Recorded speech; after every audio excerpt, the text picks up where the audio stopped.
बच्चों, अब अपन जानते हैं structure of atom. Structure of atom अपन कहते हैं किसको है, तो कहते हैं कि we have learn Dalton's atomic theory in chapter 3, ठीक है, which suggested that the atom was indivisible and इंडिस्ट्रक्चरेबल।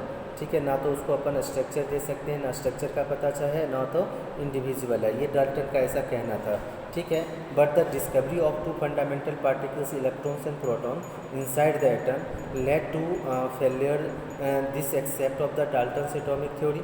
जैसे ही हमें ये पता चल गया कि किसी एटम के अंदर एक इलेक्ट्रॉन प्रोटॉन दोनों होते हैं, तो इससे हमें ये पता चल गया नहीं ये एटम जो है वो डिविजिबल है, इंडिविजुअल नहीं है। तो अपन डाल्टन्स के जो एटॉमिक थ्योरी थे उसका ये फेल्योर का रीज़न बन गया, उसका डाल्टन्स एटॉमिक थ्योरी फेल्योर हो गया। उसका तो कहना था कि एटम तो इंडिविजिबल है, उसको और इनस्ट्रक्चरेबल है, उसका कोई ना तो स्ट्रक्चर है ना तो कोई ना तो उसको अपन डिवाइड कर सकते हैं। तो कहते हैं it was then considered necessary to know how electrons and protons are arranged within an atom. For example या explaining this many scientist proposed various atomic models. J.J. Thomson was the first one to propose a model for the structure of an atom. ठीक है, जिसमें J.J. Thomson's का पहला अपन यहाँ पे condition कहते हैं, ठीक है, वो आया और उसने एक्सप्लेन किया इसके अंदर स्ट्रक्चर ऑफ एन एटम को। ठीक है, अब इसमें अपन कहते हैं Thomson's model of an atom. अब थॉमसन्स का क्या कहना था, तो अपन कहते हैं Thomson's propose the model of an atom to be similar to that of the Christmas budding the electrons in a sphere of a positive charge where the currents या dry fruits in a spherical cremistus budding, जिसको अपन तरबूज खरबूज कहते हो ना, market में मिलते हैं। We can also think of the watermelon, है ना, आ गया। The positive charge in an atom is spread all over like a red edible part of the watermelon, while the electrons are stuck या embedded in positively charged sphere like seeds in a watermelon।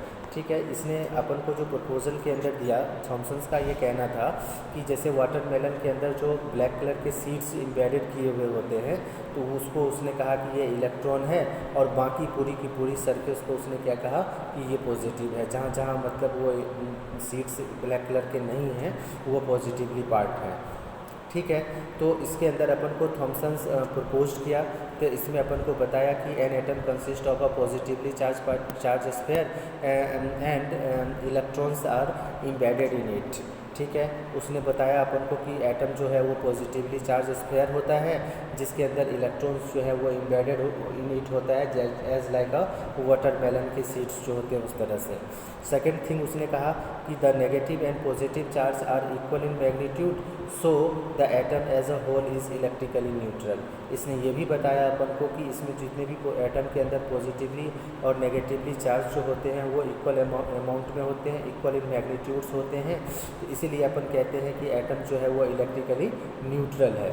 तो बच्चों ये दो जो proposal था J.J. Thomson's का, ये आपसे पूछा जाएगा और पूछा भी जाता है, तो इसको आपको याद रखना है अच्छे तरीके से कि फर्स्ट नंबर अपन कि atom positively charge part sphere होता है और इलेक्ट्रॉन्स इसके अंदर एम्बेडेड इन होते हैं एज लाइक अ वाटरमेलन।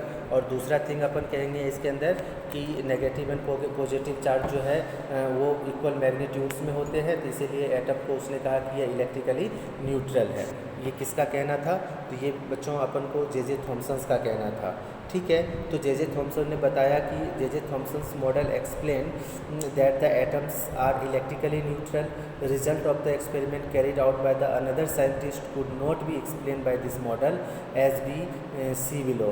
उसके बाद अपन एक अनदर साइंटिस्ट आया और इसी मॉडल को उठा करके इस पर एक्सपेरिमेंट करना स्टार्ट किया, तो उसने कुछ न्यू चीज़ें देखा।